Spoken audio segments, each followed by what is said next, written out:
Сәлем достар, сіздермен жол болғыш. Және бұл видео бізде сәл ютубтың форматында емес дегенде техникалық жақтан ютубтың форматында емес, бірақ жалпы қандай болмасын видео. Қазір жай ғана соңғы жаңалықтармен бөлісетін болсам, мен Виктор Гюго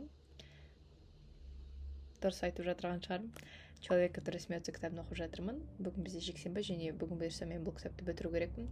606 бетте тоқтадым.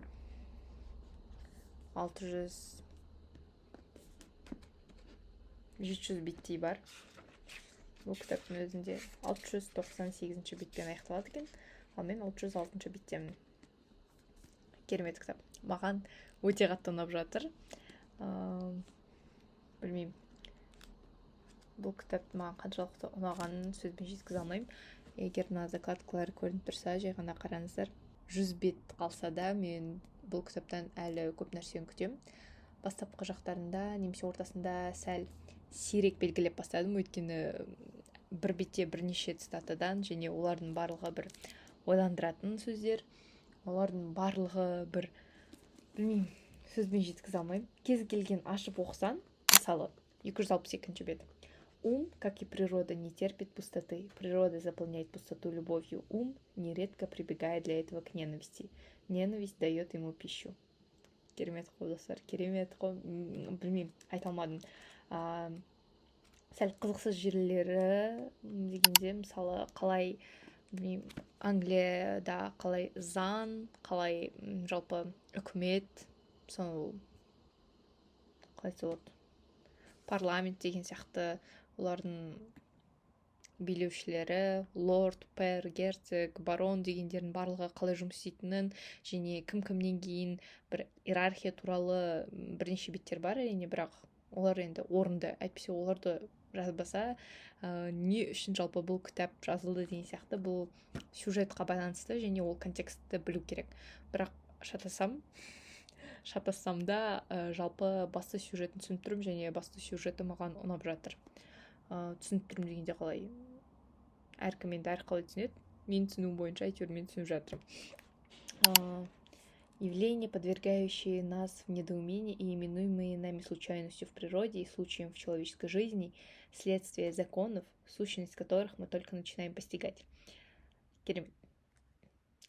Яғни, білмеймін, бұл кітапты алып ой ағылымы бағытын түсіретін болсам, бұл кітаптың ішінен 10-нан аса ой ағылымы видеоларын түсіруге болады. Бірақ әзірше өкінішке орай менде экзамен уақыты жақындап қалды. Яғни видеолар сирек шығады. Бір айдай шығар, бұйырса осы мамыр айынан кейін аман есен барлық сабағымызды бітіріп алсақ, жазғы каникулда бізде керемет кітаптар. Ол керемет кітаптарға мен ойларым, ой ағылымдары сіздерді күтіп жатыр десе болады. Өйткені, білмеймін, мен жазғы демалысқа жоспарым әрине өте көп. Бірақ ол жоспарлармен бөліспеймін, жай ғана жүзеге асқан сайын сіздермен бөлісіп отырамын бұйырса.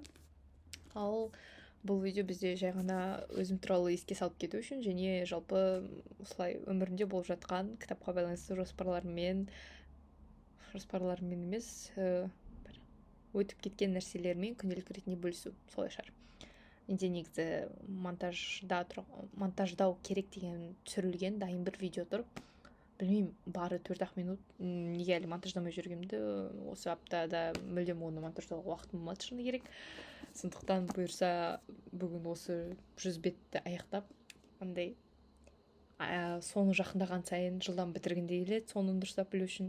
Соны жақындаған сайын оқымай қалдырып тастағым келеді. Білмеймін, осы 100 бетті 100 күнге, күніне бір беттен оқып, максималды түрде созып, өйткені басында бүйтіп, білмеймін, дұрыс оқи алмай, үйренісе алмай, сөзіне сөйтіп жүресің. Кейін қызығына батып кеткеннен кейін тоқтай алмайсың. Бірақ тоқтау керек. Біріншіден сабақ, екіншіден сабақ. Демалыс болса тоқтамауға болатын еді деген сияқты. Сабақ оқу керек, ал кітапқа соншалықты көп уақытыңды бөле алмайсың, сондықтан осылай. Бірақ нағыз экзамен уақыты басталмай тұрып, осы кітапты бітіріп тастайын, кейін келесі кітапты, қай кітапты бастарын білмеймін, әлі таңдамадым. Қолыма түскеннен бастай саларым бұйырса. Бірақ оларды сәл күніне мүмкін 30 беттен тамам экзамен күндері мүлдем ештеңе оқымаймын, және экзамен алды және экзаменнен кейінгі күндер, яғни оларды бір маусым, шілде, тамыз осы 3 айға қалдырамыз бұйырса. Оқыған адамдар бар болса, араларыңызда бұл кітап туралы өз ойларыңызды жазып кетіңіздер. Пікірлеріңізді төменде комментарийға күтем. Өйткені шынымен де қызық. Кімге тағы бұл кітап ұнады? 100 бет қалса да, мен бұл фаворит кітаптардың біріне айналды. Негізі осыған дейін Гюго деген қысқа да нұсқа осындай фамилия тегі автордың, және сондықтан жиі көретін едім, бірақ білмеймін, мән бермейтін едім. Ұнады, достар, ұнады. Шын жүректен кеңес беремін оқуға бір. Кого не понимает, тому обычно слепо повинуется дейді. Яғни, кімді түсінбейміз, соларға бір риясыз, шүбәсіз я дейміз, және айтқанның барлығына көнеміз. Дурацкие истины оказываются самой настоящей правдой дейді.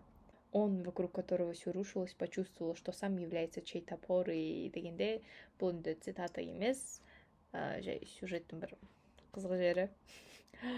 Міне қараңыздар, бір бетте 4 стикер жабыстырғам. Көріп тұрма? Көріп тұрған жоқ, әдейі осындай түссіз стикерлер.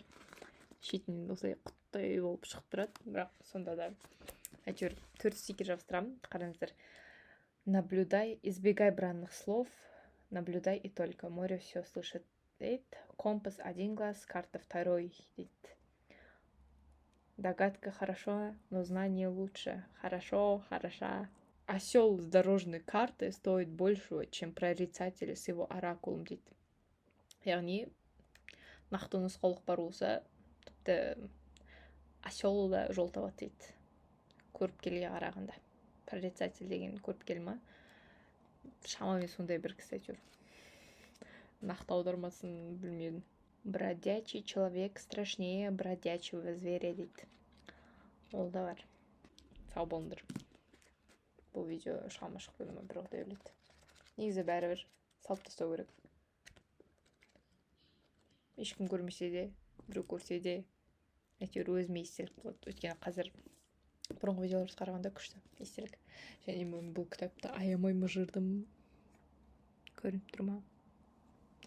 Білмеймін, қазір бұрын мыжырмайтын, қазір ондай жастан кеттім.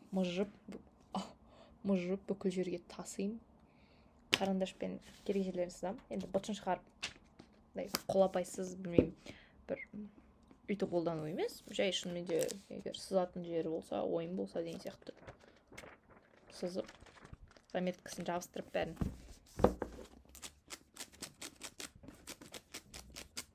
Керемет.